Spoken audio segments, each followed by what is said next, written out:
Teacher, philosopher, economist, jurist and royal adviser, ये सारे के सारे गुण थे आचार्य चाणक्य में। और वो चाणक्य ही थे जिनके रहते सिकंदर ने पूरी दुनिया तो जीत ली, लेकिन भारत में आचार्य चाणक्य और चंद्रगुप्त की सेना से वो कभी न जीत सका।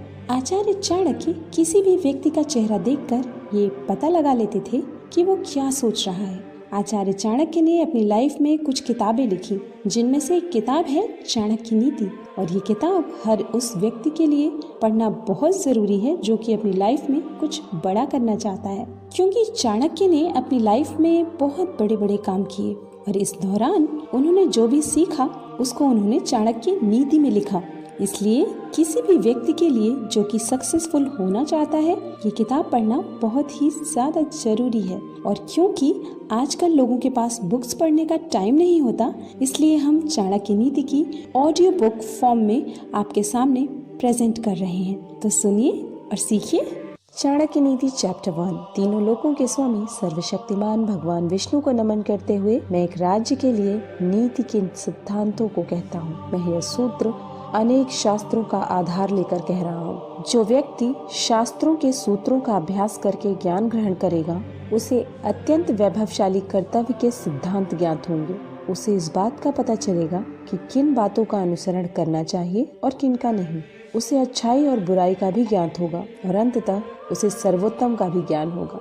इसलिए लोगों का भला करने के लिए मैं उन बातों को कहूँगा जिनसे लोग सभी चीजों को सही परिप्रेक्ष्य में देखेंगे। एक पंडित भी घोर कष्ट में आ जाता है यदि वह किसी मूर्ख को उपदेश देता है, यदि एक दुष्ट पत्नी का पालन पोषण करता है या किसी दुखी व्यक्ति के साथ अत्यंत घनिष्ठ संबंध बना लेता है। दुष्ट पत्नी, झूठा मित्र, बदमाश नौकर और सर्प के साथ निवास करना साक्षात मृत्यु के समान है। व्यक्ति को आने वाली मुसीबतों से निपटने के लिए धन संचय करना चाहिए। उसे धन संपदा त्याग कर भी पत्नी की सुरक्षा करनी चाहिए। लेकिन यदि बात आत्मा की सुरक्षा की हो तो उसे धन और पत्नी दोनों को तुच्छ समझना चाहिए। भविष्य में आने वाली मुसीबतों के लिए धन एकत्रित करें। ऐसा न सोचें कि धनवान व्यक्ति को मुसीबत कैसी। जब धन साथ छोड़ता है तो संगठित धन भी तेजी से घटने लगता है। उस देश में निवास न करें जहां आपकी कोई इज्जत नहीं, आप रोजगार नहीं कमा सकते, जहां आपका कोई मित्र नहीं और जहां आप कोई ज्ञान अर्जित नहीं कर सकते। ऐसी जगह पर एक दिन भी निवास न करें जहां निम्नलिखित 5 चीजें न हो। एक धनवान व्यक्ति, एक ब्राह्मण जो वैदिक शास्त्रों में निपुण हो, एक राजा, एक नदी और एक चिकित्सक।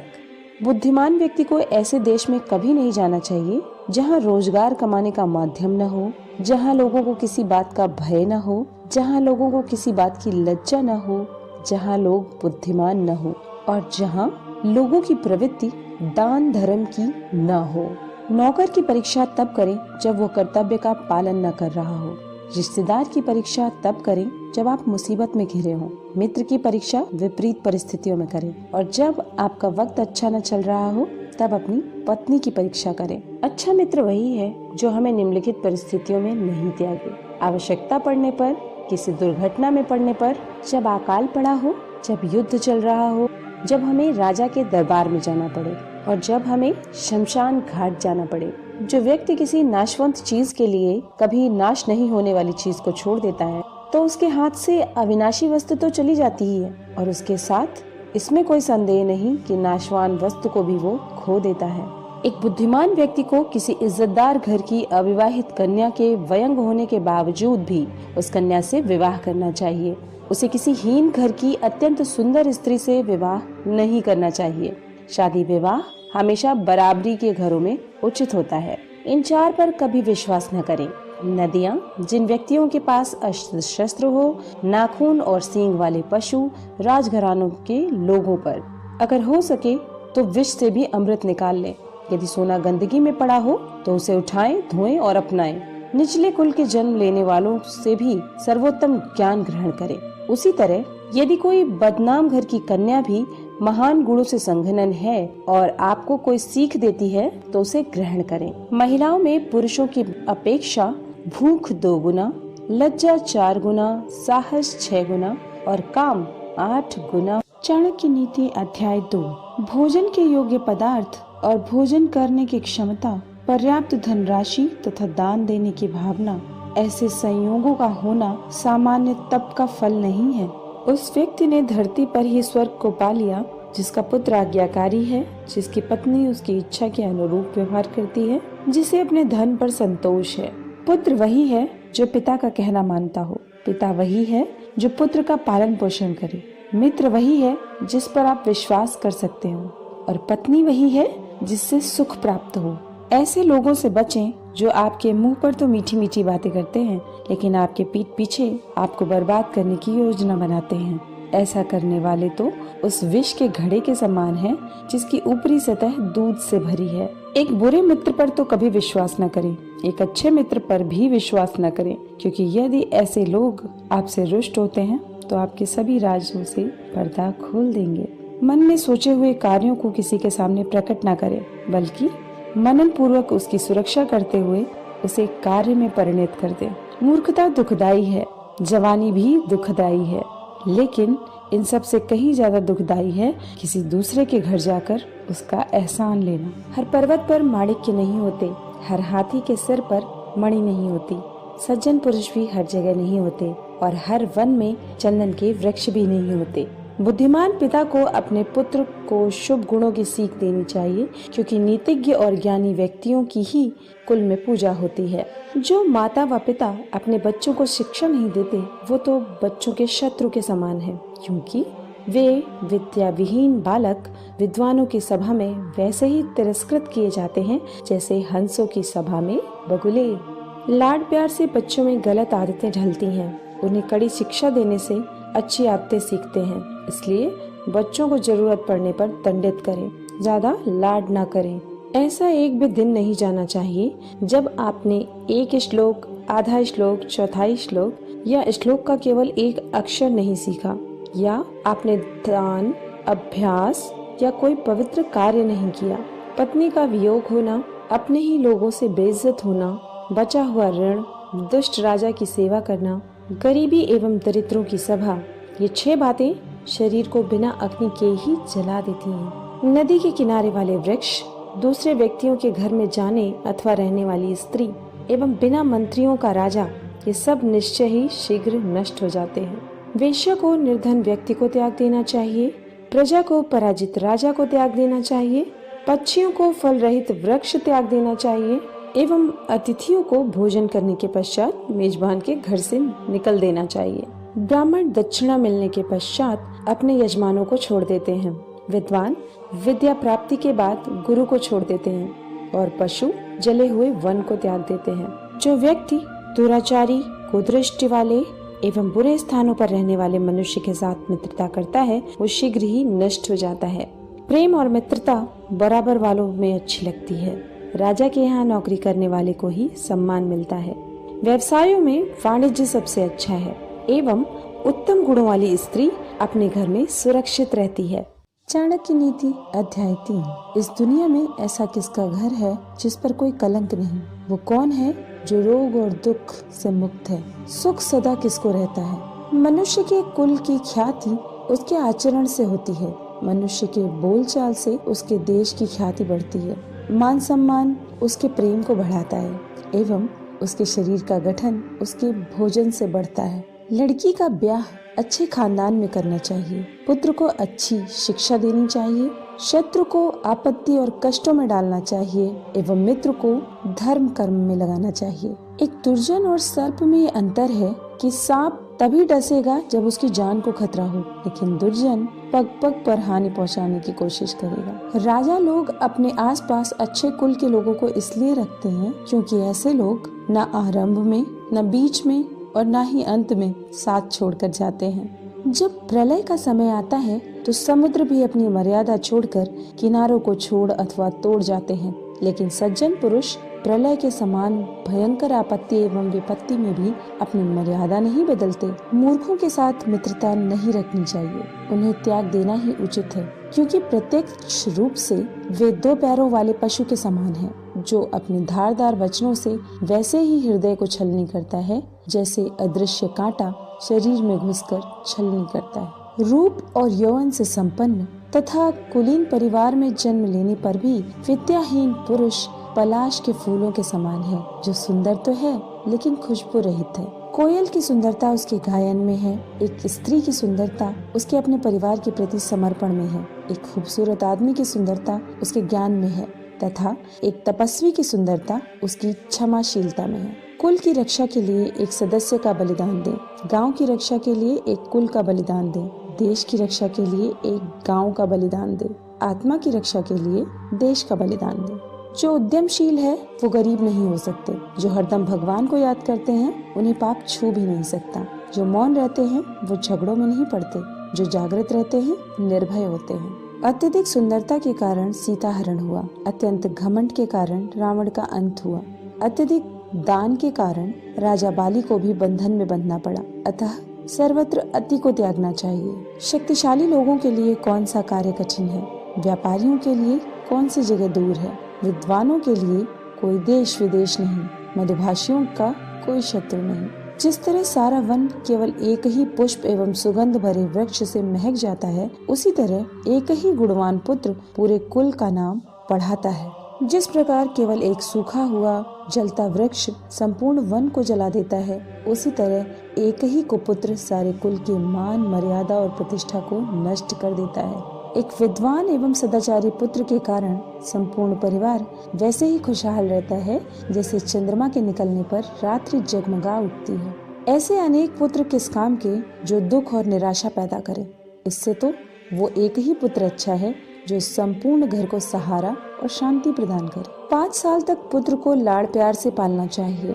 10 साल तक उसे छड़ी की मार से डराइए, लेकिन जब वो 15 साल का हो जाए तो उससे मित्र के समान व्यवहार करें।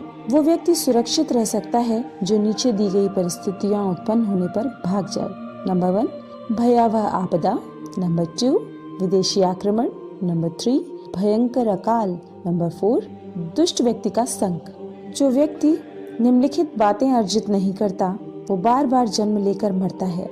नंबर 1 धर्म, नंबर 2 अर्थ, नंबर 3 काम, नंबर 4 मोक्ष। धन की देवी लक्ष्मी स्वयं वहाँ चली आती हैं जहाँ नंबर 1 मूर्खों का सम्मान नहीं होता, नंबर 2 अनाज का अच्छे से भंडारण किया जाता है, नंबर 3 पति पत्नी में आपस में लड़ाई बखेड़ा नहीं होता है। चाणक्य नीति अध्याय 4।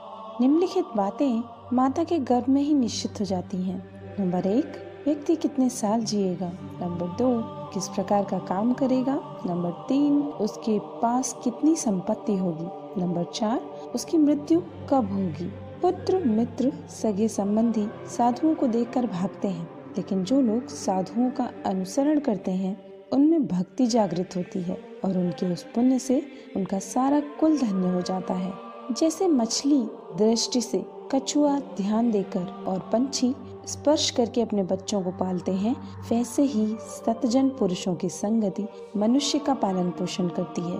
जब आपका शरीर स्वस्थ है और आपके नियंत्रण में है, आत्म साक्षात्कार का उपाय कर लेना चाहिए, क्योंकि मृत्यु हो जाने के बाद कोई कुछ नहीं कर सकता। विद्या अर्जन करना ये एक कामधेनु के समान है जो हर मौसम में अमृत प्रदान करती है।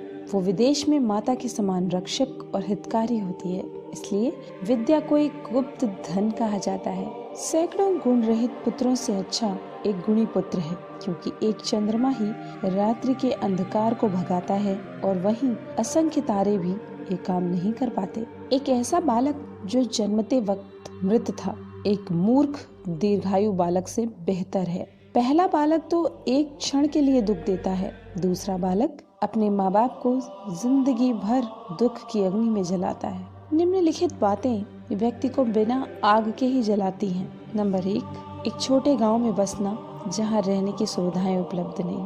नंबर 2 एक ऐसे व्यक्ति के यहाँ काम करना जो नीच कुल में पैदा हुआ है। नंबर 3 अस्वास्थ्यवर्धक भोजन का सेवन करना। नंबर 4 जिसकी पत्नी हरदम गुस्से में होती है। नंबर 5 जिसको मूर्ख पुत्र है। नंबर 6 जिसकी पुत्री विधवा हो गई हो।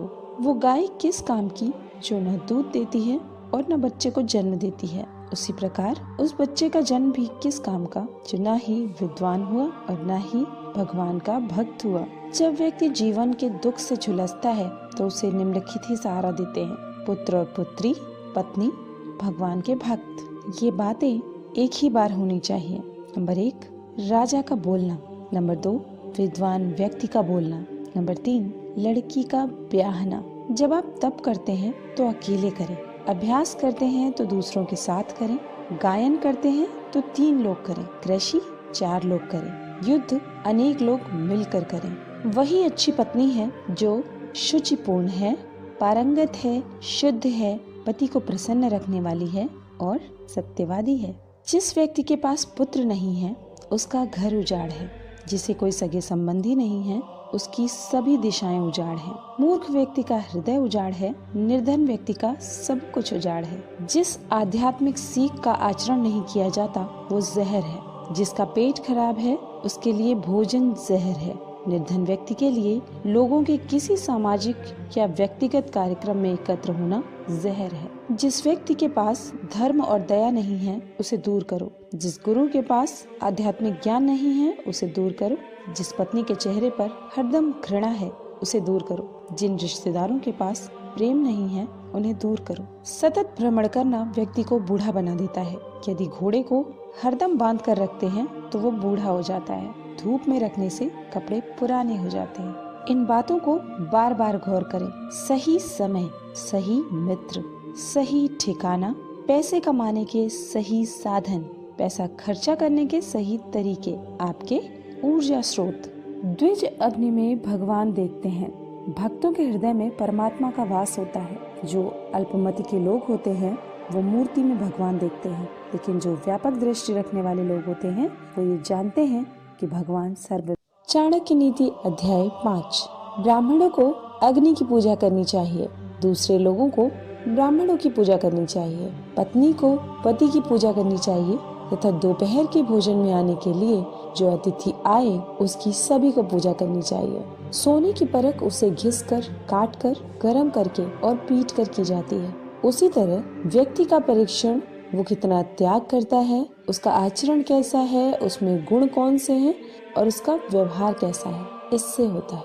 यदि आप पर मुसीबत आती नहीं है तो उससे सावधान रहें, लेकिन यदि मुसीबत आ जाती है तो किसी भी तरह उससे छुटकारा पाएं।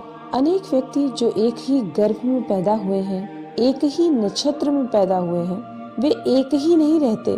उसी तरह जैसे बेर के झाड़ के सभी बेर एक ही जैसे नहीं रहते। वह व्यक्ति जिसके हाथ स्वच्छ हैं, कार्यालय में काम नहीं करना चाहता। जिसने अपनी कामना को खत्म कर दिया है वो शारीरिक श्रृंगार नहीं करता। जो आधा पढ़ा हुआ है वो व्यक्ति मीठे बोल नहीं बोल सकता। जो सीधी बात करता है वो धोखा नहीं दे सकता। मूर्ख लोग विद्वानों से ईर्ष्या करते हैं। गलत मार्ग पर चलने वाली औरत पवित्र स्त्री से ईर्ष्या करती है। बदसूरत औरत खूबसूरत औरत से ईर्ष्या करती है। खाली बैठने से अभ्यास का नाश होता है।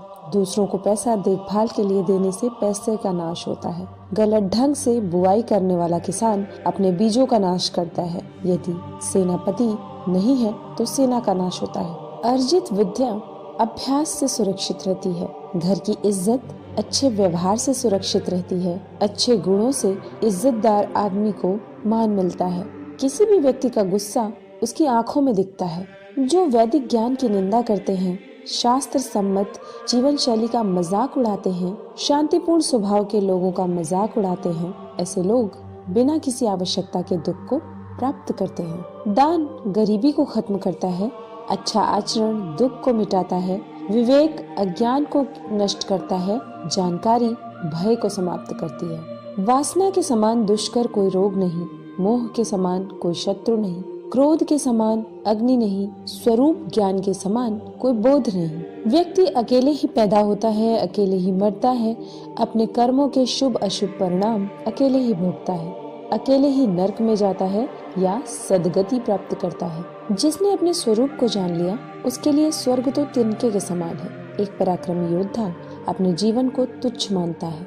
जिसने अपनी कामना को जीत लिया उसके लिए स्त्री भोग का विषय नहीं, उसके लिए संपूर्ण ब्रह्मांड तुच्छ है। जिसके मन में कोई आसक्ति नहीं। जब आप सफर पर जाते हो तो विद्या अर्जन ही आपका मित्र है। घर में पत्नी मित्र है, बीमार होने पर दवा मित्र है। अर्जित पुण्य मृत्यु के बाद एकमात्र मित्र है। समुद्र में होने वाली वर्षा व्यर्थ है। जिसका पेट भरा हुआ है उसके लिए अन्न व्यर्थ है। पैसे वाले आदमी के लिए भेंट वस्तु का कोई अर्थ नहीं। दिन के समय जलता दिया व्यर्थ है। निर्धन को धन की कामना, पशु को वाणी की कामना, लोगों को स्वर्ग की कामना, देव लोगों को मुक्ति की कामना। सत्य की शक्ति ही इस दुनिया को धारण करती है। सत्य की शक्ति से ही सूर्य प्रकाशमान है, हवाएं चलती हैं। सही में सब कुछ सत्य पर ही आश्रित है। लक्ष्मी जो संपत्ति की देवता है वो चंचला है। हमारी श्वास भी चंचला है। हम कितना जिएंगे इसका कोई ठिकाना नहीं। हम कहाँ रहेंगे ये भी पक्का नहीं। कोई बात यहाँ पर यदि पक्की है तो वो ये कि हमारा अर्जित पुण्य कितना है। आदमियों में नाई सबसे धूर्त है, कौवा पक्षियों में सबसे धूर्त है, लोमड़ी प्राणियों में सबसे धूर्त है, औरतों में लंपट औरत सबसे धूर्त है। ये सब आपके पिता हैं। नंबर 1 जिसने आपको जन्म दिया है। नंबर 2 जिसने आपका यज्ञोपवीत संस्कार किया है। नंबर 3 जिसने आपको पढ़ाया है। नंबर 4 जिसने आपको भोजन दिया है। नंबर 5 जिसने आपको भयपूर्ण परिस्थितियों में बचाया है। इन सब को अपनी माताएं समझे। नंबर 1 राजा की पत्नी। नंबर 2 गुरु की पत्नी। नंबर 3 मित्र की पत्नी। नंबर 4 पत्नी की माँ। नंबर 5 आपकी माँ। चाणक्य नीति अध्याय 6। श्रवण करने से धर्म का ज्ञान होता है, द्वेष दूर होते हैं, ज्ञान की प्राप्ति होती है और माया की आसक्ति से मुक्ति होती है। पक्षियों में कौवा नीच है, पशुओं में कुत्ता नीच है। जो तपस्वी पाप करता है वो घिनौना है, लेकिन जो दूसरों की निंदा करता है वो सबसे बड़ा चांडाल है। राख से घिसने पर पीतल चमकता है, तांबा इमली से साफ होता है, औरतें प्रदर से शुद्ध होती है, नदी बहती रहे तो साफ रहती है। राजा ब्राह्मण और तपस्वी योगी जब दूसरे देश जाते हैं तो आदर पाते हैं, लेकिन औरत यदि भटक जाती है तो बर्बाद हो जाती है। धनवान व्यक्ति के कई मित्र होते हैं, उसके कई संबंधी भी होते हैं। धनवान को ही आदमी कहा जाता है और पैसे वाले को ही पंडित कहकर नवाजा जाता है। सर्वशक्तिमान की इच्छा से ही बुद्धि काम करती है, वही कर्मों को नियंत्रित करता है। उसी की इच्छा से आसपास में मदद करने वाले लोग आ जाते हैं। काल सभी जीवों को निपुणता प्रदान करता है, वो सभी जीवों का संहार भी करता है। वो जागता रहता है जब सब सो जाते हैं। काल को कोई जीत नहीं सकता। जो जन्म से अंधे हैं वो देख नहीं सकते, उसी तरह जो वासना के अधीन है वो भी देख नहीं सकते। अहंकारी व्यक्ति को भी कभी ऐसा नहीं लगता कि वो कुछ बुरा कर रहा है, और जो पैसे के पीछे पड़े हैं उनको उनके कर्मों में कोई पाप दिखाई नहीं देता। जीवात्मा अपने कर्मों के मार्ग से जाता है और जो भी भले बुरे परिणाम कर्मों में आते हैं उन्हें भोगता है। अपने ही कर्मों से वो संसार में बंधता है और अपने ही कर्मों से वो बंधनों से छूटता है। राजा को उसके नागरिकों के पाप लगते हैं, राजा के यहाँ काम करने वाले पुजारी को राजा के पाप लगते हैं, पति को पत्नी के पाप लगते हैं, गुरु को उसके शिष्यों के पाप लगते हैं। अपने ही घर में व्यक्ति के ये शत्रु हो सकते हैं। जिसका बाप यदि हरदम कर्ज में डूबा रहता है, उसकी माँ यदि किसी दूसरे पुरुष से संग करती है, सुंदर पत्नी वो लड़का जिसने शिक्षा प्राप्त न की हो। एक लालची आदमी को भेंट वस्तु देकर संतुष्ट कर सकते हैं, एक कठोर आदमी को हाथ जोड़कर संतुष्ट करें, एक मूर्ख को सम्मान देकर संतुष्ट करें, एक विद्वान आदमी को सच बोलकर संतुष्ट करें। एक बेकार राज्य का राजा होने से बेहतर है कि व्यक्ति किसी राज्य का राजा ना हो। एक पापी का मित्र होने से बेहतर है कि व्यक्ति बिना मित्र का हो। एक मूर्ख का गुरु होने से बेहतर है कि व्यक्ति बिना शिष्य वाला हो। एक बुरी पत्नी होने से बेहतर है कि व्यक्ति बिना पत्नी वाला हो। एक बेकार राज्य के लोग सुखी कैसे हो, एक पापी से किसी शांति की प्राप्ति कैसे हो। एक बुरी पत्नी के साथ घर में कौन सा सुख प्राप्त हो सकता है। एक नालायक शिष्य को शिक्षा देकर कैसे कीर्ति प्राप्त हो। शेर से एक बात सीखें, बगुले से 1, मुर्गे से 4, कौवे से 5, कुत्ते से 6 और गधे से 3। शेर से एक बढ़िया बात सीखें कि आप जो भी करना चाहते हो एक दिली से और जबरदस्त प्रयास से करें। बुद्धिमान व्यक्ति अपनी इंद्रियों को बगुले की तरह वश में करते हुए अपने लक्ष्य को जगह, समय और योग्यता का पूरा ध्यान रखते हुए पूर्ण करे। मुर्गे से ये 4 बातें सीखें। नंबर 1, सही समय पर उठें। नंबर 2, निडर बने और लड़े। नंबर 3, संपत्ति का रिश्तेदारों से उचित बंटवारा करें। नंबर 4, अपने भोजन की व्यवस्था खुद करें। कौवे से ये 4 बातें सीखें। नंबर 1, निडरता। नंबर 2, उपयोगी वस्तुओं का संचय करें। नंबर 3, सभी ओर दृष्टि घुमाएं। नंबर 4, दूसरों पर आसानी से विश्वास न करें। कुत्ते से ये बातें सीखें। बहुत भूख हो पर खाने को कुछ न मिले या कम मिले तो भी संतोष करें। नंबर 2, गाढ़ी नींद में हो तो भी क्षण भर में उठ जाए। नंबर 3, अपने स्वामी के प्रति बेझिझक ईमानदारी रखे। नंबर 4, निडरता। गधे से ये 3 बातें सीखें। नंबर 1, अपना बोझ ढोना न छोड़े। नंबर 2, सर्दी गर्मी की चिंता न करें। नंबर 3, सदा संतुष्ट रहें। जो व्यक्ति इन 20 गुणों पर अमल करेगा, वो जो भी करेगा सफल होगा। चाणक्य नीति अध्याय 7। एक बुद्धिमान व्यक्ति को निम्नलिखित बातें किसी को नहीं बतानी चाहिए। नंबर 1, कि उसकी दौलत खो चुकी है। नंबर 2, उसे क्रोध आ गया है। नंबर 3, उसकी पत्नी ने जो गलत व्यवहार किया है। नंबर 4, लोगों ने जो उसे गालियां दी। नंबर 5, वो किस प्रकार बेइज्जत हुआ है। जो व्यक्ति आर्थिक व्यवहार करने में, ज्ञानार्जन करने में, खाने में और काम धंधा करने में शर्माता नहीं है, वो सुखी हो जाता है। जो सुख और शांति का अनुभव ज्ञान को प्राप्त करने से होता है, वैसा अनुभव जो लोभी लोग धन के लोभ में यहाँ वहाँ भटकते रहते हैं, उन्हें कभी नहीं होता। व्यक्ति नीचे दी गई 3 चीजों से संतुष्ट रहे। नंबर 1, खुद की पत्नी। नंबर 2, वो भोजन जो विधाता ने उसे प्रदान किया है। नंबर 3, उतना धन जितना ईमानदारी से मिल गया। लेकिन व्यक्ति को नीचे दी गई 3 चीजों से संतुष्ट नहीं होना चाहिए। नंबर 1, अभ्यास।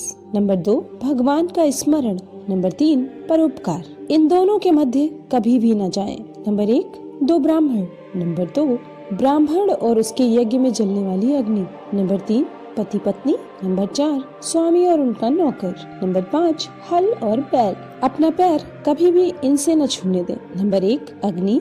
नंबर 2, आध्यात्मिक गुरु। नंबर 3, ब्राह्मण। नंबर 4, गाय। नंबर 5, एक कुमारिका।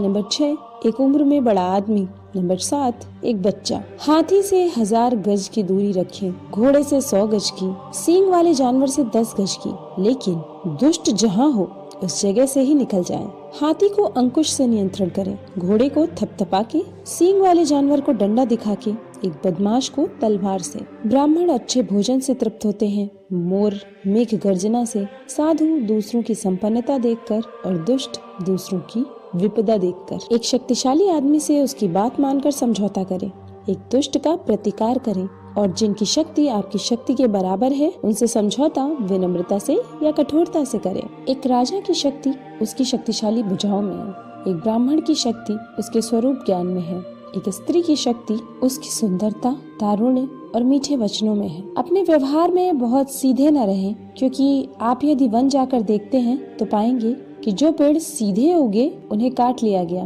और जो पेड़ आड़े तिरछे हैं वो आज भी खड़े हैं। हंस वहाँ रहते हैं जहाँ पानी होता है, पानी सूखने पर वे उस जगह को छोड़ देते हैं। आप किसी आदमी को ऐसा व्यवहार न करने दें कि वो आपके पास आता और जाता रहे। संचित धन खर्च करने से बढ़ता है, उसी प्रकार जैसे ताजा जल जो अभी आया है बचता है यदि पुराने स्थिर जल को निकाल के बाहर कर दिया जाए। वो व्यक्ति जिसके पास धन है उसके पास मित्र और संबंधी भी बहुत रहते हैं, वो इस दुनिया में टिक पाता है और उसी को इज्जत मिलती है। स्वर्ग में निवास करने वाले देवता लोगों और धरती पर निवास करने वाले लोगों में कुछ सामान्य गुण हैं। नंबर 1, परोपकार। नंबर 2, मीठे वचन। नंबर 3, भगवान की आराधना। नंबर 4, ब्राह्मणों की जरूरतों की पूर्ति। नर्क में निवास करने वाले और धरती पर निवास करने वालों में साम्यता। नंबर 1, अत्यधिक क्रोध। नंबर 2, कठोर वचन। नंबर 3, अपने ही संबंधियों से शत्रुता। नंबर 4, नीच लोगों से मैत्री।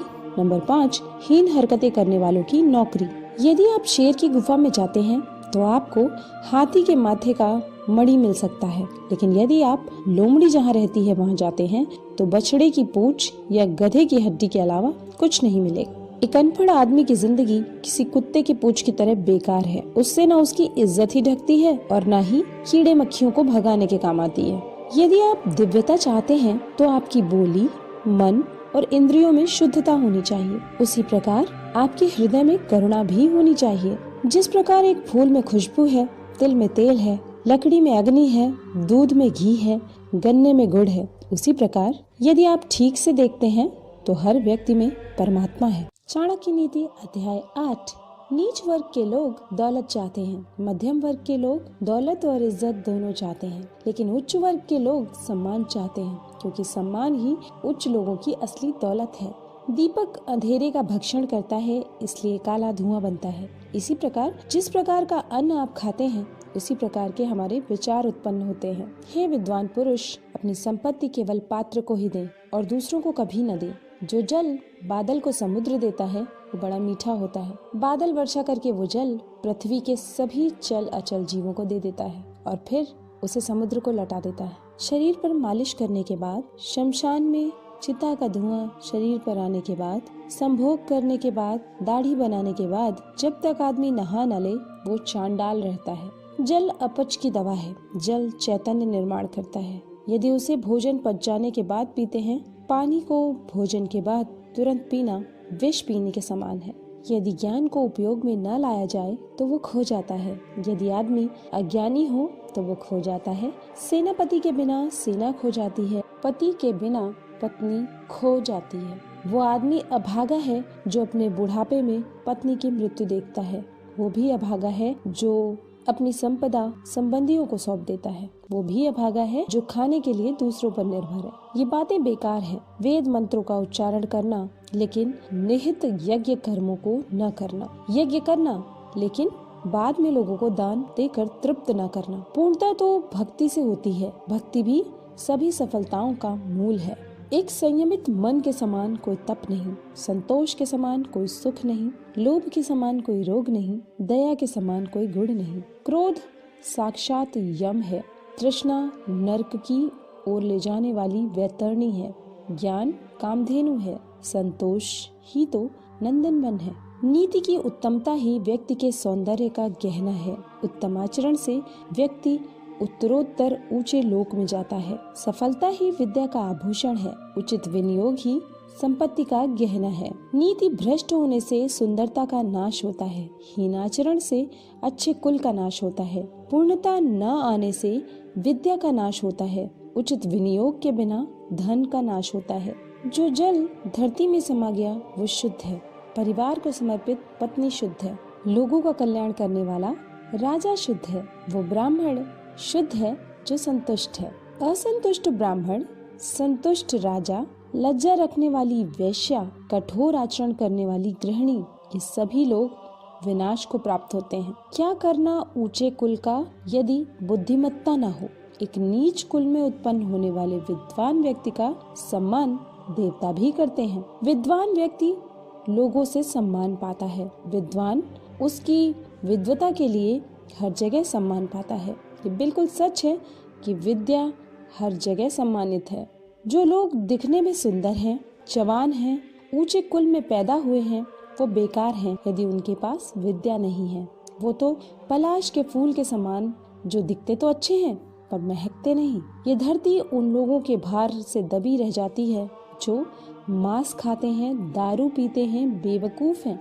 वे सब तो आदमी होते हुए भी पशु हैं। उस यज्ञ के समान कोई शत्रु नहीं जिसके उपरांत लोगों को बड़े पैमाने पर भोजन न कराया जाए। ऐसे यज्ञ राज्यों को खत्म कर देते हैं। यदि पुरोहित यज्ञ में ठीक से उच्चारण न करे तो यज्ञ उसे खत्म कर देता है, और यदि यजमान लोगों को दान एवं भेंट वस्तु न दे तो वो भी यज्ञ द्वारा खत्म हो जाता है। चाणक्य नीति अध्याय 9। तात, यदि तुम जन्म मरण के चक्र से मुक्त होना चाहते हो तो जिन विषयों के पीछे तुम इंद्रियों की संतुष्टि के लिए भागते फिरते हो उन्हें ऐसे त्याग दो जैसे तुम विष को त्याग देते हो। इन सब को छोड़कर हे तात, तितिक्षा, ईमानदारी का आचरण, दया, शुचिता और सत्य, इसका अमृत पियो। वो कमीने लोग जो दूसरों की गुप्त खामियों को उजागर करते फिरते हैं उसी तरह नष्ट हो जाते हैं जिस तरह कोई सांप चींटियों के टीलों में जाकर मर जाता है। शायद किसी ने ब्रह्मा जी जो इस सृष्टि के निर्माता हैं को यह सलाह नहीं दी कि वो स्वर्ण को सुगंध प्रदान करें, गन्ने के झाड़ में फल प्रदान करें, चंदन के वृक्ष को फूल प्रदान करें, विद्वान को धन प्रदान करें, राजा को लंबी उम्र प्रदान करें। अमृत सबसे बढ़िया औषधि है। इंद्रिय सुख से अच्छा भोजन सर्वश्रेष्ठ सुख है। नेत्र सभी इंद्रियों में श्रेष्ठ है। मस्तक शरीर के सभी भागों में श्रेष्ठ है। कोई संदेश वाहक आकाश में जा नहीं सकता। आकाश से कोई खबर आ नहीं सकती। वहाँ रहने वाले लोगों की आवाज सुनाई नहीं देती और उनके साथ कोई संपर्क नहीं हो सकता। इसलिए वो ब्राह्मण जो सूर्य और चंद्र की भविष्यवाणी करता है उसे विद्वान मानना चाहिए। इन सातों को जगा दे यदि ये सो जाएं। नंबर 1 विद्यार्थी, नंबर 2 सेवक, नंबर 3 पथिक, नंबर 4 भूखा आदमी, नंबर 5 डरा हुआ आदमी, नंबर 6 खजाने का रक्षक और नंबर 7 खजांची। इन सातों को नींद से नहीं जगाना चाहिए। नंबर 1 सांप, नंबर 2 राजा, नंबर 3 बाघ, नंबर 4 डंक मारने वाला कीड़ा, नंबर 5 छोटा बच्चा, नंबर 6 दूसरों का कुत्ता और नंबर 7 मूर्ख। जिन्होंने वेदों का अध्ययन पैसा कमाने के लिए किया और जो नीच काम करने वाले लोगों का दिया हुआ अन्न खाते हैं, उनके पास कौन सी शक्ति हो सकती है? वो ऐसे भुजंगों के समान है जो दंश नहीं कर सकते, जिसके डांटने से सामने वाले के मन में डर पैदा नहीं होता और प्रसन्न होने के बाद वो सामने वाले को कुछ नहीं देता। वो ना किसी की रक्षा कर सकता है और ना किसी को नियंत्रित कर सकता है।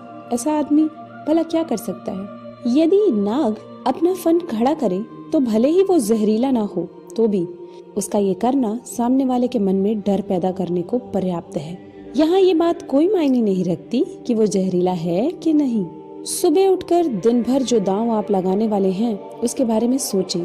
दोपहर को अपनी माँ को याद करें, रात को चोरों को न भूलें।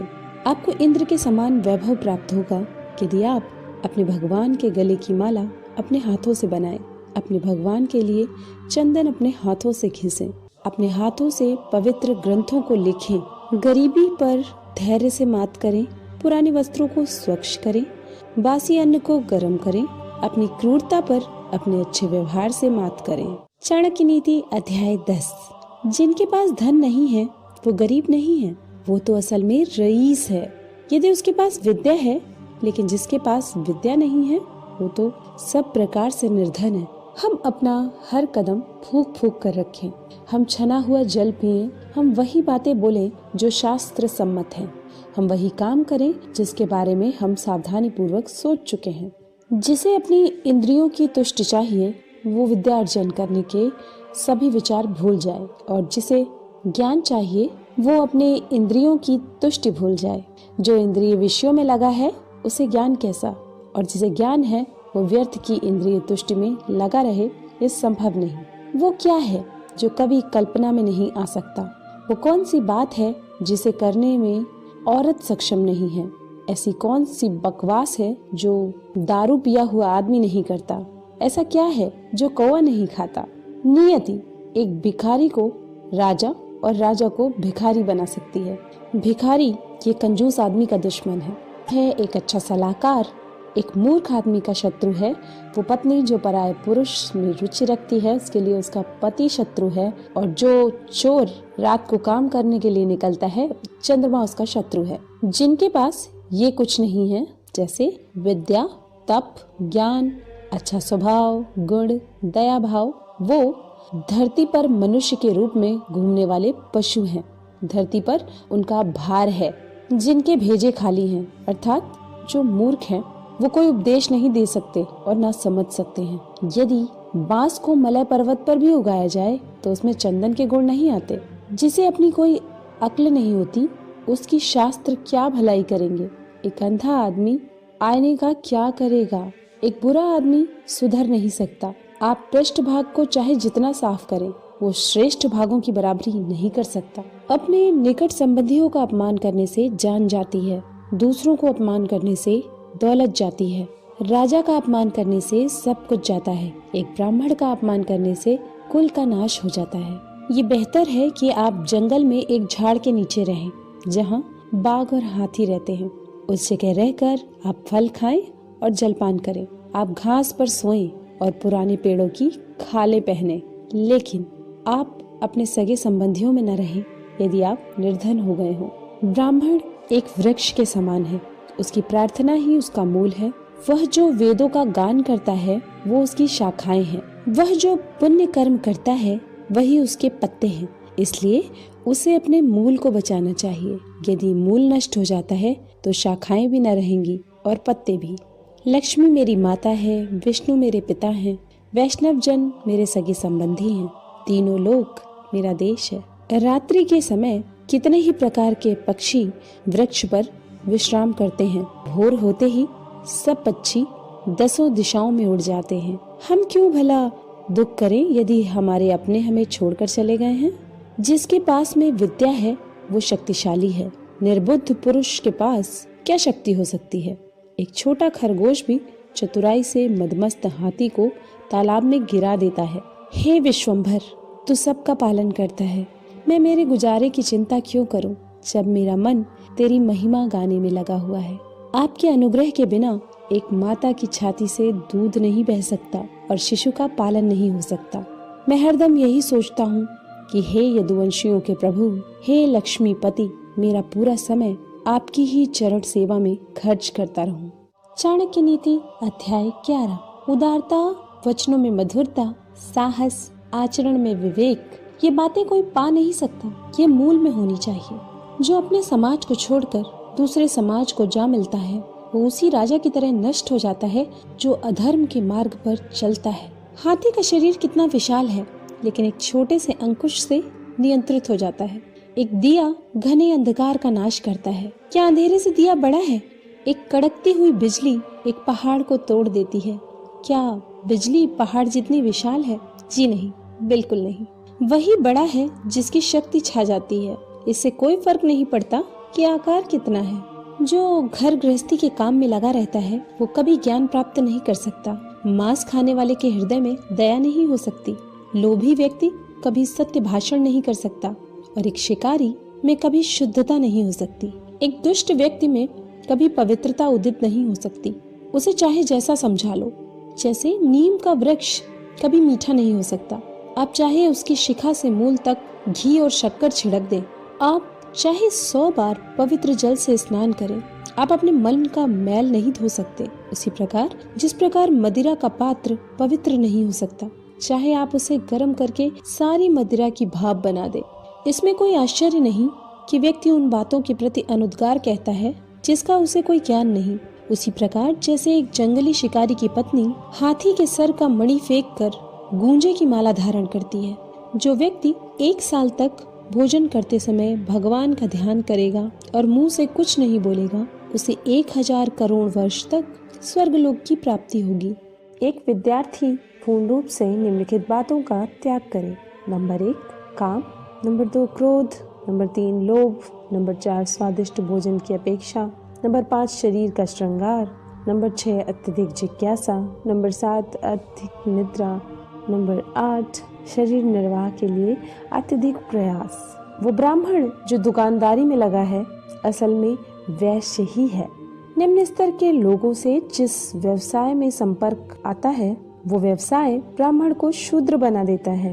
वो ब्राह्मण जो दूसरों के काम में अड़ंगे डालता है, जो दंभी है, स्वार्थी है, धोखेबाज है, दूसरों से घृणा करता है और बोलते समय मुंह से मिठास और हृदय में क्रूरता रखता है, वो एक बिल्ली के समान है। एक ब्राह्मण जो तालाब को, कुएं को, टाके को, बगीचे को और मंदिर को नष्ट करता है वो म्लेच्छ है। वो ब्राह्मण जो भगवान की मूर्ति की संपदा चुराता है और जो अपना गुजारा करने के लिए कुछ भी और सब कुछ खाता है वो चांडाल है। एक गुणवान व्यक्ति को वो सब कुछ दान में देना चाहिए जो उसकी आवश्यकता से अधिक है। केवल दान के कारण ही कर्ण, बाली और राजा विक्रमादित्य आज तक चल रहे हैं। देखिए उन मधुमक्खियों को जो अपने पैर दुख से धरती पर पटक रही हैं और वो अपने आप से कहती हैं, आखिर में सब चला ही गया। हमने हमारे शहद को जो बचा कर रखा था ना ही दान दिया और ना ही खुद खाया। अभी एक पल में ही कोई हमसे सब कुछ छीन कर ले। चाणक्य नीति अध्याय 12। वो गृहस्थ भगवान की कृपा को पा चुका है जिसके घर में आनंददायी वातावरण है, जिसके बच्चे गुणी हैं, जिसकी पत्नी मधुर वाणी बोलती है, जिसके पास अपनी जरूरतें पूरा करने के लिए पर्याप्त धन है, जो अपनी पत्नी से सुखपूर्ण संबंध रखता है, जिसके नौकर उसका कहना मानते हैं, जिसके घर में मेहमान का स्वागत किया जाता है, जिसके घर में मंगलदायी भगवान की पूजा रोज की जाती है, जहाँ स्वाद भरा भोजन पान किया जाता है, जिसे भगवान के भक्तों की संगति में आनंद आता है, जो एक संकट का सामना करने वाले ब्राह्मण को भक्ति भाव से अल्पदान देता है, उसे बदले में विपुल लाभ होता है। वे लोग जो इस दुनिया में सुखी हैं, जो अपने संबंधियों के प्रति उदार हैं, अनजाने लोगों के प्रति सहृदय हैं, अच्छे लोगों के प्रति प्रेम भाव रखते हैं, नीच लोगों से धूर्ततापूर्ण व्यवहार करते हैं, विद्वानों से कुछ नहीं छुपाते, दुश्मनों के सामने साहस दिखाते हैं, बड़ों के प्रति विनम्र और पत्नी के प्रति सख्त हैं। अरे लोमड़ी, उस व्यक्ति के शरीर को तुरंत छोड़ दे जिसके हाथों ने कोई दान नहीं दिया, जिसके कानों ने कोई विद्या ग्रहण नहीं की, जिसके आंखों ने भगवान का सच्चा भक्त नहीं देखा, जिसके पांव कभी तीर्थ क्षेत्रों में नहीं गए, जिसने अधर्म के मार्ग से कमाए हुए धन से अपना पेट भरा और जिसने बिना मतलब ही अपना सर ऊंचा उठा रखा है। अरे लोमड़ी, उसे मत खा, नहीं तो दूषित हो जाएगी। धिक्कार है उन्हें जिन्हें भगवान श्री कृष्ण, जो माँ यशोदा के लाडले हैं, उनके चरण कमलों में कोई भक्ति नहीं। मृदंग की ध्वनि धिक्तम धिक्तम करके ऐसे लोगों का धिक्कार करती है। बसंत ऋतु क्या करेगी यदि बांस पर पत्ते नहीं आते? सूर्य का क्या दोष यदि उल्लू दिन में देख नहीं सकता? बादलों का क्या दोष यदि बारिश की बूंदें चातक पक्षी की चोंच में नहीं गिरती? उसे कोई कैसे बदल सकता है जो किसी के मूल में है? एक दुष्ट के मन में सद्गुणों का उदय हो सकता है यदि वह एक भक्त के सत्संग करता है, लेकिन दुष्ट का संग करने से भक्त दूषित नहीं होता। जमीन पर जो फूल गिरता है उससे धरती सुगंधित होती है, लेकिन पुष्प को धरती की गंध नहीं लगती। उसका सही से कल्याण हो जाता है जिसे भक्त के दर्शन होते हैं। भक्त में तुरंत शुद्ध करने की क्षमता है। पवित्र क्षेत्र में तो लंबे समय के संपर्क से शुद्धि होती है। एक अजनबी ने एक ब्राह्मण से पूछा, बताइए इस शहर में महान क्या है? ब्राह्मण ने जवाब दिया कि खजूर के पेड़ का समूह महान है। अजनबी ने सवाल किया, यहाँ दानी कौन है? जवाब मिला कि ये धोबी जो सुबह से कपड़े ले जाता है और शाम को लौटाता है। प्रश्न हुआ, यहाँ सबसे काबिल कौन है? जवाब मिला, यहाँ हर कोई दूसरे का द्रव्य और दारा हरण करने में काबिल है। प्रश्न हुआ कि आप ऐसी जगह रह कैसे लेते हैं? जवाब मिला कि जैसे एक कीड़ा एक दुर्गंध युक्त जगह पर रहता है। वो घर जहाँ ब्राह्मणों के चरण कमल को धोया नहीं जाता, जहाँ वैदिक मंत्रों का जोर से उच्चारण नहीं होता और जहाँ भगवान को और पितरों को भोग नहीं लगाया जाता, वो घर एक शमशान है। सत्य मेरी माता है, आध्यात्मिक ज्ञान मेरा पिता है, धर्माचरण मेरा बंधु है, दया मेरा मित्र है, भीतर की शांति मेरी पत्नी है, क्षमा मेरा पुत्र है। मेरे परिवार में ये 6 लोग हैं। हमारे शरीर नश्वर हैं। धन में तो कोई स्थायी भाव नहीं है। मृत्यु हरदम हमारे निकट है, इसलिए हमें तुरंत पुण्य कर्म करने चाहिए। ब्राह्मणों को स्वादिष्ट भोजन से आनंद आता है, गायों को ताजी कोमल घास खाने में, पत्नी को पति के सानिध्य में, क्षत्रियों को युद्ध में आनंद आता है। जो दूसरे की पत्नी को अपनी माता मानता है, दूसरे के धन को मिट्टी का ढेला, दूसरे के सुख दुख को अपने सुख दुख, उसी को सही दृष्टि प्राप्त होती है और वही विद्वान है। भगवान राम में ये सब गुण हैं। नंबर 1, सद्गुणों की प्रीति। नंबर 2, मीठे वचन। नंबर 3, दान देने की तीव्र इच्छा शक्ति। नंबर 4, मित्रों के साथ कपट रहित व्यवहार। नंबर 5, गुरु की उपस्थिति में विनम्रता। नंबर 6, मन की गहरी शांति। नंबर 7, शुद्ध आचरण। नंबर 8, गुणों की परख। नंबर 9, शास्त्र के ज्ञान की अनुभूति। नंबर 10, रूप की सुंदरता। नंबर 11, भगवत भक्ति। कल्पतरु तो एक लकड़ी ही है, सुवर्ण का सुमेर पर्वत तो निश्चल है, चिंतामणि तो एक पत्थर है, सूर्य में ताप है, चंद्रमा तो घटता बढ़ता रहता है, अमर्याद समुद्र तो खारा है, कामदेव का तो शरीर ही जल गया, महाराज बलि तो राक्षस कुल में पैदा हुए, कामधेनु तो पशु ही है, भगवान राम के समान कौन है। विद्या सफर में हमारा मित्र है, पत्नी घर पर मित्र है, औषधि रुग्ण व्यक्ति की मित्र है, मरते वक्त तो पुण्य कर्म ही मित्र है। राज परिवारों से शिष्टाचार सीखें, पंडितों से बोलने की कला सीखें, जुआरियों से झूठ बोलना सीखें, एक औरत से छल सीखें, बिना सोचे समझे खर्च करने वाला नटखट बच्चा जिसे अपना घर नहीं, अपनी पत्नी को दुर्लक्षित करने वाला जो अपने आचरण पर ध्यान नहीं देता है, ये लोग जल्दी ही बर्बाद हो जाएंगे। एक विद्वान व्यक्ति को अपने भोजन की चिंता नहीं करनी चाहिए।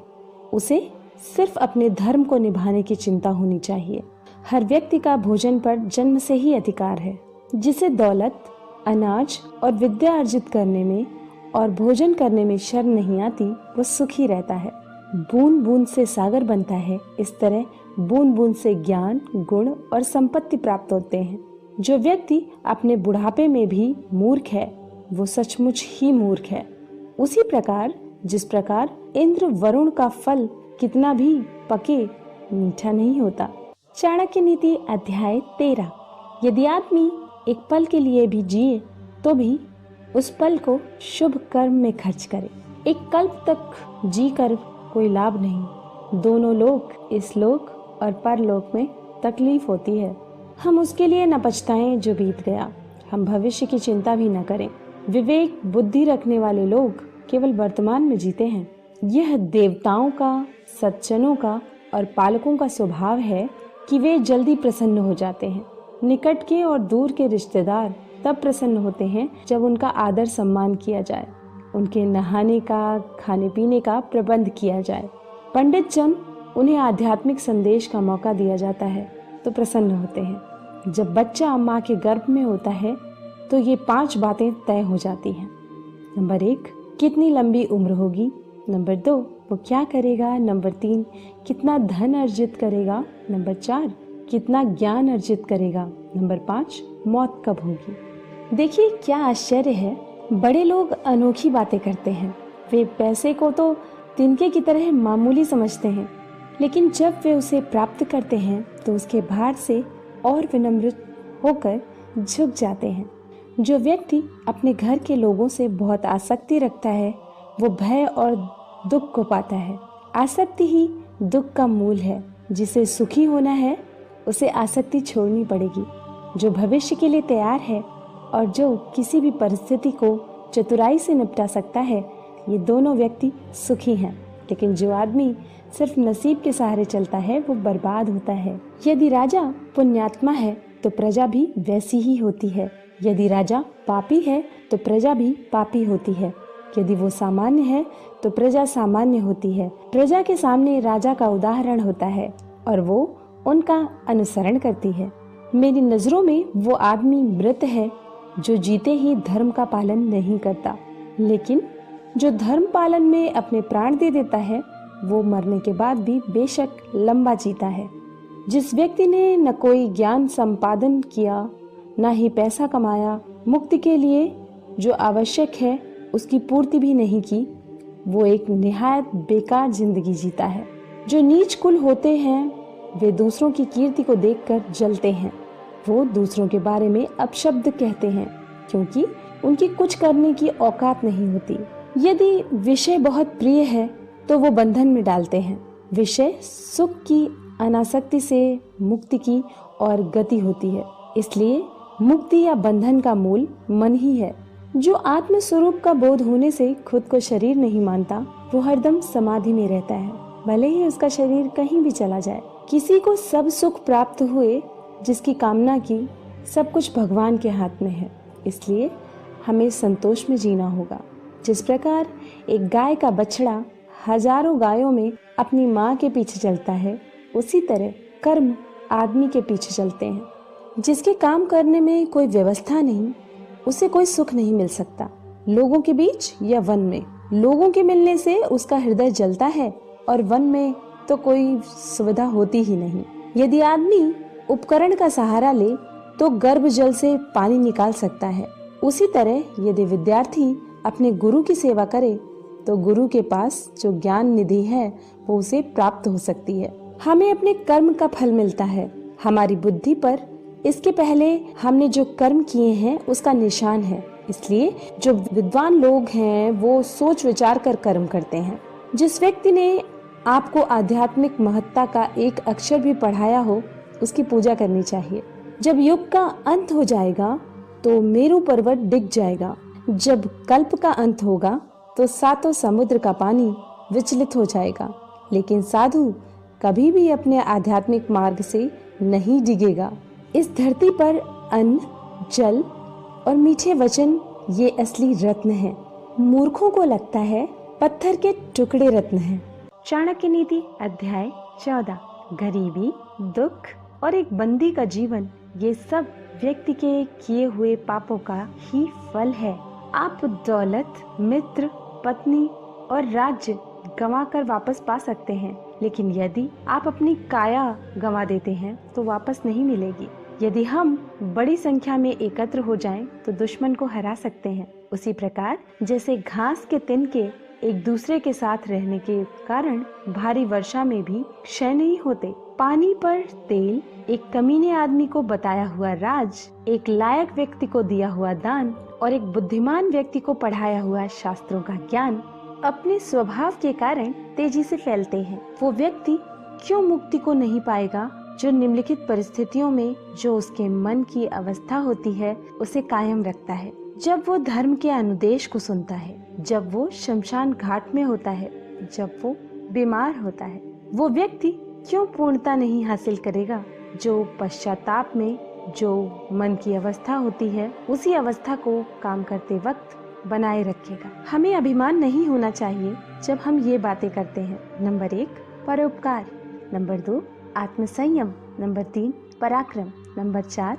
शास्त्र का ज्ञान हासिल करना, नंबर 5 विनम्रता, नंबर 6 नीतिमत्ता।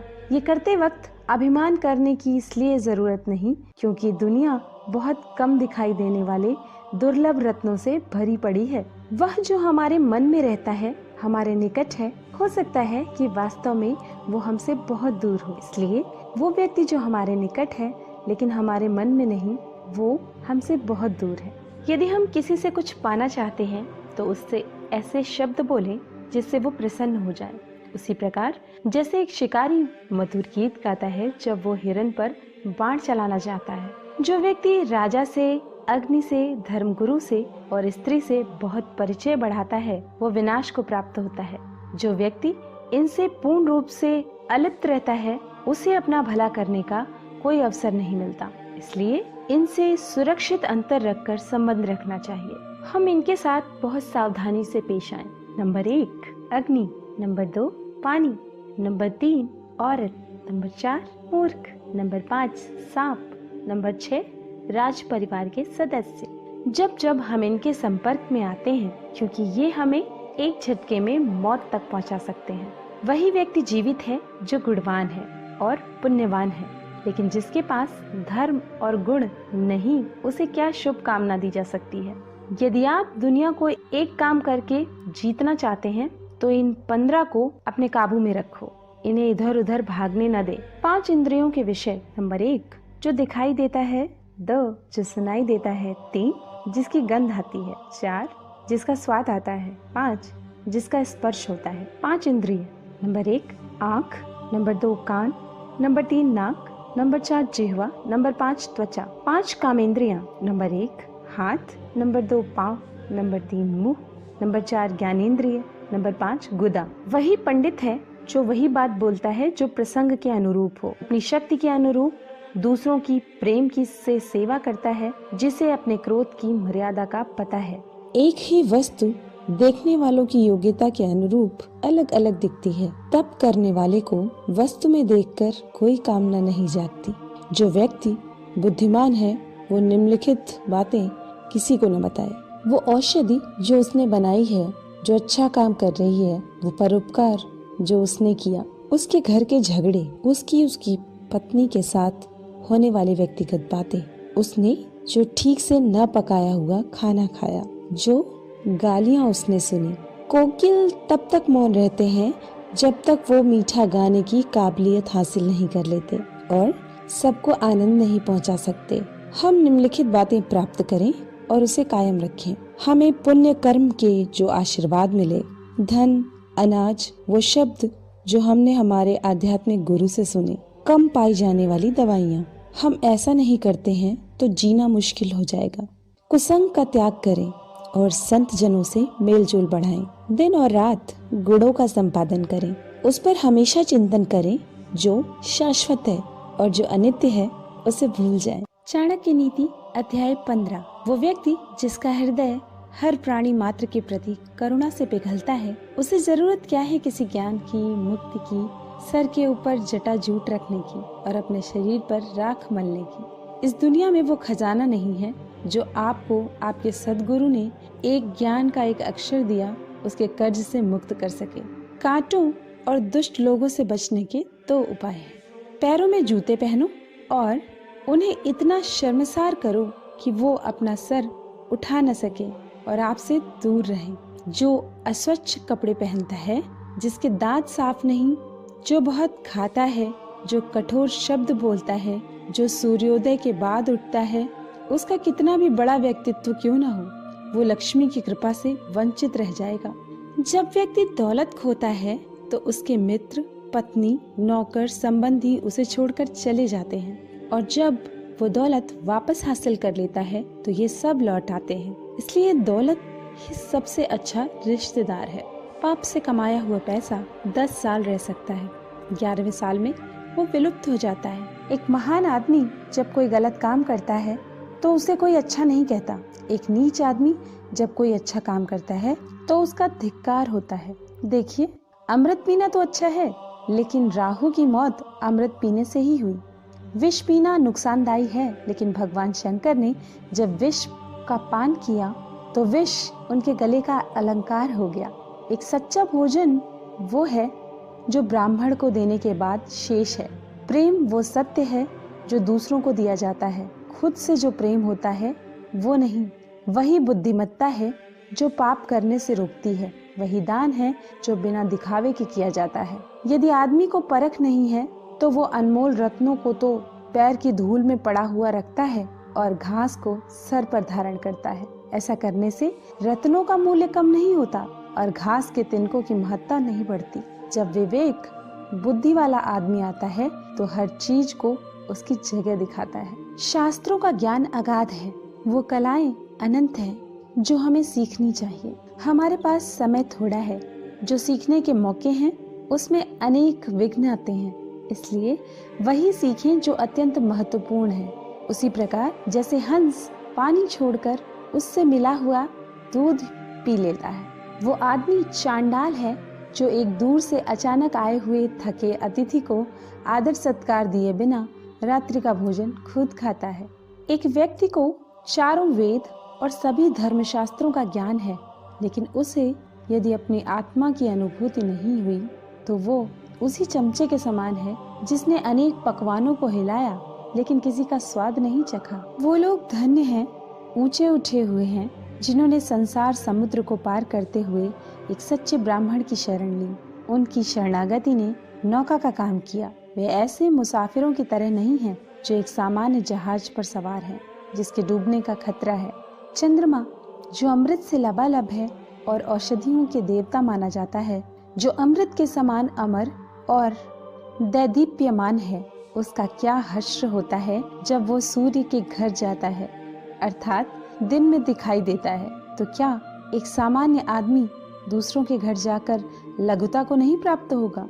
ये मधुमक्खी जो कमल की नाजुक पंखुड़ियों में बैठकर उसके मीठे मधु का पान करती थी, वो अब एक सामान्य कुटज के फूल पर अपना ताव मारती है, क्योंकि वो ऐसे देश में आ गई है जहाँ कमल है ही नहीं। उसे कुटज के पराग ही अच्छे लगते हैं। मेरे स्वामी, मैं ब्राह्मणों के घर में इसलिए नहीं रहती क्योंकि अगस्त ऋषि ने गुस्से में समुद्र को, जो मेरे पिता हैं, पी लिया। भृगु मुनि ने आपकी छाती पर लात मारी। ब्राह्मणों को पढ़ने में बहुत आनंद आता है और वे मेरी जो स्पर्धक है उस सरस्वती की हरदम कृपा चाहते हैं और वे रोज कमल के फूल को, जो मेरा निवास है, जलाशय से निकालते हैं और भगवान शिव की पूजा करते हैं। दुनिया में बांधने के ऐसे अनेक तरीके हैं जिससे व्यक्ति को प्रभाव में लाया जा सकता है और नियंत्रित किया जा सकता है। सबसे मजबूत बंधन प्रेम का है। इसका उदाहरण वो मधुमक्खी है जो लकड़ी को छेड़ सकती है लेकिन फूल की पंखुड़ियों को छेदना पसंद नहीं करती, चाहे उसकी जान चली जाए। चंदन कट जाने पर भी अपनी महक नहीं छोड़ते। हाथी बूढ़ा होने पर भी अपनी लीला नहीं छोड़ता। गन्ना निचोड़े जाने पर भी अपनी मिठास नहीं छोड़ता।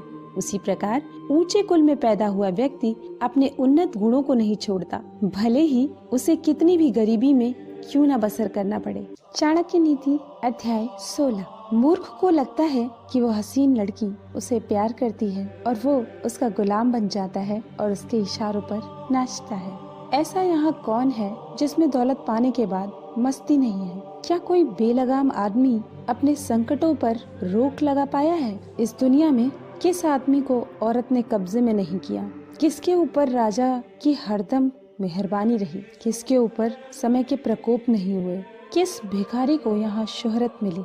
किस आदमी ने दुष्ट के दुर्गुण पाकर सुख को प्राप्त किया? व्यक्ति को महत्ता उसके गुण प्रदान करते हैं। वो जिन पदों पर काम करता है सिर्फ उससे कुछ नहीं होता। क्या आप एक कौवे को गरुड़ कहेंगे यदि वो एक ऊंची इमारत की छत पर जाकर बैठता है? जो व्यक्ति गुणों से रहित है लेकिन जिसकी लोग सराहना करते हैं वो दुनिया में काबिल माना जा सकता है। लेकिन जो आदमी खुद की ही डींगे हाँकता है वो अपने आप को दूसरों की नजरों में गिराता है, भले ही वो स्वर्ग का राजा इंद्र क्यों ना हो। यदि एक विवेक संपन्न व्यक्ति अच्छे गुणों को परिचय देता है तो उसके गुणों की आभा को रत्न जैसी मान्यता मिलती है। एक ऐसा रत्न जो प्रज्वलित है और सोने के अलंकरण में मढ़ने पर और चमकता है। मुझे वो दौलत नहीं चाहिए जिसके लिए कठोर यातना सहनी पड़े या सदाचार का त्याग करना पड़े या अपने शत्रु की चापलूसी करनी पड़े। सभी परोपकार और तप तात्कालिक लाभ देते हैं, लेकिन सुपात्र को जो दान दिया जाता है और सभी जीवों को जो संरक्षण प्रदान किया जाता है उसका पुण्य कभी नष्ट नहीं होता। घास का तिनका हल्का है, कपास उससे भी हल्का है, भिखारी तो अनंत गुना हल्का है। फिर हवा का झोंका उसे उड़ा के क्यों नहीं ले जाता? क्योंकि वो डरता है कि कहीं वो भीख न मांग ले। बेइज्जत होकर जीने से अच्छा है कि मर जाएं। मरने में एक क्षण का दुख होता है, पर इज्जत होकर जीने में हर रोज दुख उठाना पड़ता है। सभी जीव मीठे वचनों से आनंदित होते हैं, इसलिए हम सब से मीठे वचन कहें। मीठे वचन की कोई कमी नहीं है। इस दुनिया में वृक्ष को 2 मीठे फल लगे हैं, मधुर वचन और सत्संग।